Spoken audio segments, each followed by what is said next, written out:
Pre మార్కెట్కి సంబంధించిన ప్రధానాంశాలు చర్చించుకుందాం. ముందుగా మిత్రులందరికీ స్వాగతం. ఈరోజు సెప్టెంబర్ 8వ తారీఖు ఏడిఆర్స్కి సంబంధించి డేటా అనేది ఒకసారి చూస్తే ఇన్ఫోసిస్ అనేది నెగిటివ్గా అయితే క్లోజ్ అయింది. దాని తర్వాత ముఖ్యంగా మాట్లాడుకోవాల్సి వస్తే ఐసిఐసిఐ బ్యాంకు పాజిటివ్గా ఉంది, విప్రో పాజిటివ్గా ఉంది, డాక్టర్ రెడ్డీస్ పాజిటివ్గా ఉంది, హెచ్డిఎఫ్సి బ్యాంక్ కూడా పాజిటివ్గా అయితే క్లోజ్ అయింది. అండ్ ముఖ్యంగా ఇంట్రెస్టింగ్ పాయింట్ ఏంటంటే హెచ్డిఎఫ్సి బ్యాంక్ రీసెంట్గా వీక్గా కనిపించింది, బట్ నిన్న కొంచెం పాజిటివ్గా అయితే వచ్చి మన యొక్క బ్యాంక్ నిఫ్టీని స్ట్రాంగ్గా సపోర్ట్ చేయటం అనేది జరిగింది. ఇక ఇండియన్ ఇండిసెస్ ఎలా ఉన్నాయి అనేది ఒకసారి చూస్తే మనకి ఎఫ్ఎంసీజీ అండ్ ఫార్మా మెటల్లో కొద్దిగా ప్రాఫిట్ బుకింగ్ అయితే జరిగినట్టు కనిపిస్తూ ఉంది. And of course IT mid cap వీటిలో కూడా జరిగింది, కానీ ఓవరాల్గా మొత్తం మీద గ్రీన్లో అయితే క్లోజ్ అయినాయి. సో అదేవిధంగా టాప్ గెయినర్స్ లిస్ట్లో మనం చూసుకున్నట్టయితే Nifty reality, Nifty PS, Nifty media, Nifty bank అనేది కనిపిస్తుంది. And of course Nifty financial services కూడా స్ట్రాంగ్గా అయితే క్లోజ్ అయినాయి. అదేవిధంగా బ్రాడర్ సెన్స్ అనేది మనం తీసుకోగలిగితే ఇక్కడ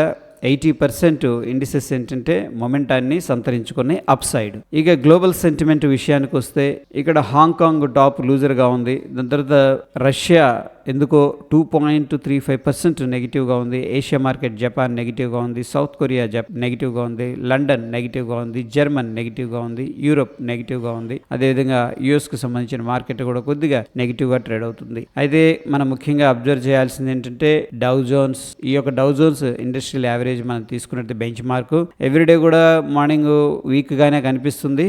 ఈ రోజు అయితే ఫ్లాట్ టు బుల్లిష్ అనేది చెప్పుకోవచ్చు మనం. అదేవిధంగా నిఫ్టీ విషయానికి అయితే ప్రస్తుతం అయితే పాజిటివ్గా కనిపిస్తుంది. దీన్ని ఒకసారి ట్రేడింగ్ వ్యూలో చూద్దాం. బ్రాడర్ సెన్స్ అనేది మనం తీసుకున్నట్టయితే ఇక్కడ అగ్రెసివ్ బుల్లిష్ యాక్టివిటీ అయితే గ్లోబల్ కీస్ నుంచి కనిపించట్లేదు. ఒక ఇండియా మాత్రమే అవుట్ పర్ఫార్మ్ అనేది చేస్తున్నట్టు తెలుస్తుంది. దీని గురించి లాస్ట్లో మాట్లాడదాం. ఇక ఎకనామిక్ క్యాలెండర్ విషయానికి వస్తే నిన్నటి రోజున డేటా అనేది ఇనీషియల్ జాబ్లెస్ క్లెయిమ్స్, ఇది యూఎస్కి సంబంధించిన డేటా. సో యాక్చువల్గా ఏంటంటే 234,000 మంది అప్లై చేసుకుంటారని చెప్పేసి ప్రెడిక్ట్ చేస్తే ఓన్లీ 216,000 మంది మాత్రమే ఈ యొక్క నిరుద్యోగ భృతికి అప్లై చేసుకోవడం అనేది జరిగింది. సో కొద్దిగా నిరుద్యోగ సమస్య అనేది తగ్గిందని చెప్పేసి ఇక్కడ ఇనీషియల్ జాబ్లెస్ క్లెయిమ్ డేటా అనేది చెప్పడం జరుగుతుంది. ఇది పాజిటివ్ అంశం. ఇక ఈరోజు విషయానికి వస్తే మన జపాన్కి సంబంధించిన GDP data quarter on quarter బేస్లో Q2 డేటా అనేది రావడం జరుగుతుంది. ఇది ఓవరాల్ మార్కెట్ సెంటిమెంట్ని ఇంపాక్ట్ చేసే అవకాశం ఉంది. ఇది యాక్చువల్గా వచ్చేసింది. మనకైతే నెగిటివ్గా ఉంది ఫ్రెండ్స్. మార్నింగ్ 5:20కి రిలీజ్ చేశారు.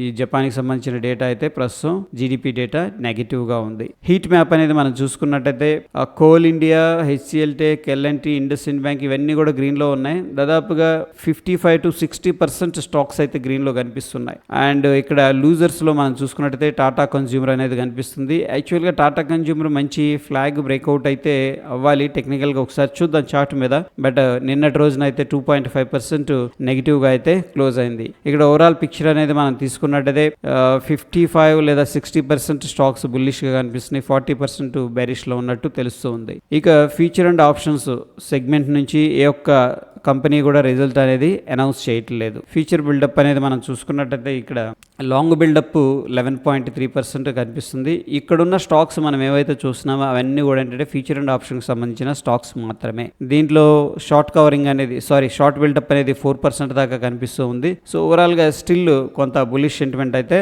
వయా ఫ్యూచర్ యాక్టివిటీ యాక్చువల్గా ఇది జరుగుతున్నట్టు కనిపిస్తుంది. అదేవిధంగా అడ్వాన్స్ అండ్ డిక్లైన్ రేషియో అనేది మనం చూసుకున్నట్లయితే అడ్వాన్స్ రేషియో వచ్చేసరికి మనకి 12% దాకా కనిపిస్తుంది.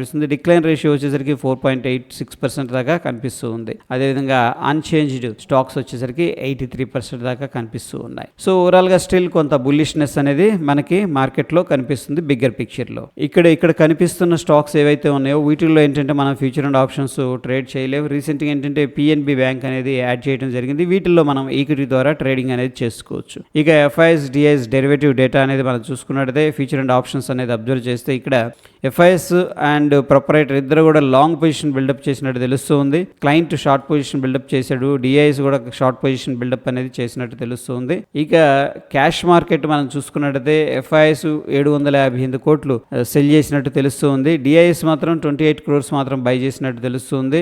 ఓవరాల్గా నెట్ టు నెట్ మనం చూస్తే 730 కోట్లు క్యాష్ మార్కెట్లో ఎగ్జిట్ అయినట్టు తెలుస్తుంది. ఇది ప్రాఫిట్ బుకింగ్ జరుగుతుంది, జాగ్రత్తగా ఉండమని చెప్పేసి అలర్ట్ ఇవ్వడం జరుగుతుంది. నిఫ్టీ విషయానికి వస్తే మనకి ఓవరాల్గా చూసుకున్నట్టయితే ఎక్కువ మంది పుట్సే సెల్ చేసినట్టు తెలుస్తుంది. నిన్నటి రోజున మార్కెట్ అనేది స్ట్రాంగ్గా పైకి వెళ్ళింది.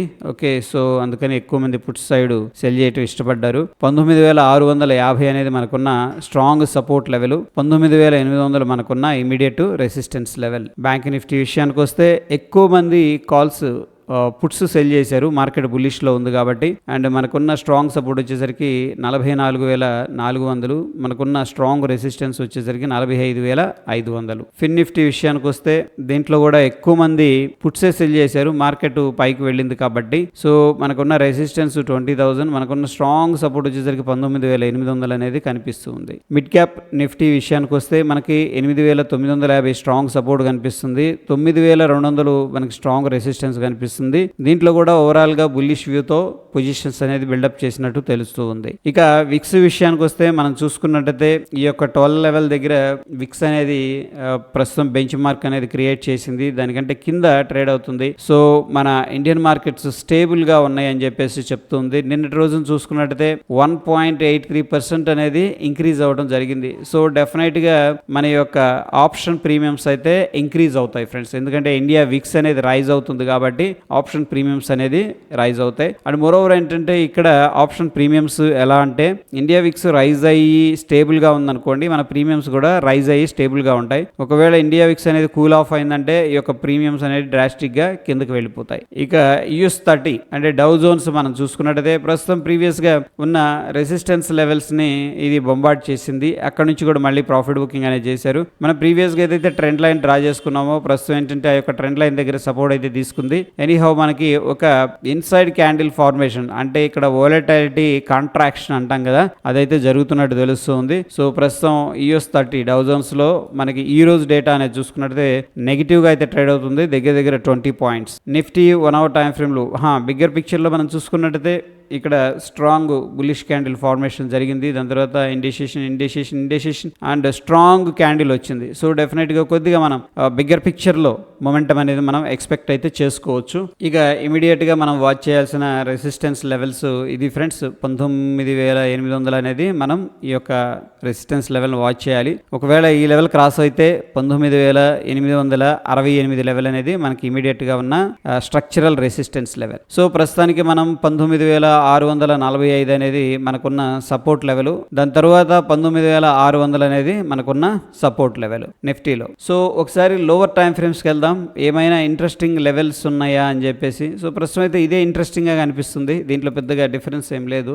అదేవిధంగా మనం బ్యాంక్ నిఫ్టీ అనేది చూసుకున్నట్టయితే ఇక్కడ 45,000 లెవెల్ అనేది very important level friends. So probably ఇక్కడ మనం యాక్టివిటీ అనేది అబ్జర్వ్ చేసుకోవచ్చు. అండ్ ప్రస్తుతం చక్కగా పైకి వెళ్తుంది. ఒకవేళ మార్కెట్ అనేది రిట్రేస్ తీసుకుంటే చూడండి, ఇక్కడ మనకున్న సపోర్ట్ ఏంటంటే 44,778. ఓకే, ఒకవేళ ఆ లెవెల్ బ్రేక్ డౌన్ జరిగితే మనం అబ్జర్వ్ చేయాల్సింది ఏంటంటే ఈ యొక్క ట్రెండ్ లైన్ అనమాట. ట్రెండ్ లైన్ అనేది చక్కగా చూడండి ఫార్మేషన్ అయితే జరుగుతుంది. సో ప్రాబబ్లీ స్లోగా మార్కెట్ స్లిప్ అయి వచ్చిందంటే ఈ యొక్క ట్రెండ్ లైన్ దగ్గర మనం ఏంటంటే యాక్టివిటీ అనేది అబ్జర్వ్ చేయాల్సి ఉంటుంది. అండ్ ఫిన్ నిఫ్టీ విషయానికి వస్తే మనకి ఈ యొక్క లెవెల్ అనేది ఏది 20,067 అనేది అప్ సైడ్ ఉన్న రెసిస్టెన్స్ లెవెల్. సపోర్ట్ విషయానికి వస్తే 19,816 ఫ్రెండ్స్. నిఫ్టీ మిడ్ క్యాప్ విషయానికి వస్తే ప్రస్తుతం అయితే లాస్ట్ 2 days నుంచి డోజీస్ ఫార్మేషన్ జరుగుతుంది. సో ఇక్కడ మంచి మొమెంటంలో ఉంది. ఈ యొక్క బ్రేక్అవుట్ ప్రీవియస్గా ఏదైతే రెసిస్టెన్స్ ఉందో ప్రతిసారి బ్రేక్అవుట్ చేస్తుంది. సో ప్రాబబ్లీ కొద్ది కన్సల్టేషన్ తీసుకొని మేబీ 1-2 days ఇంకా ఎక్కువ రోజులు కూడా పట్టొచ్చు, చెప్పలేం.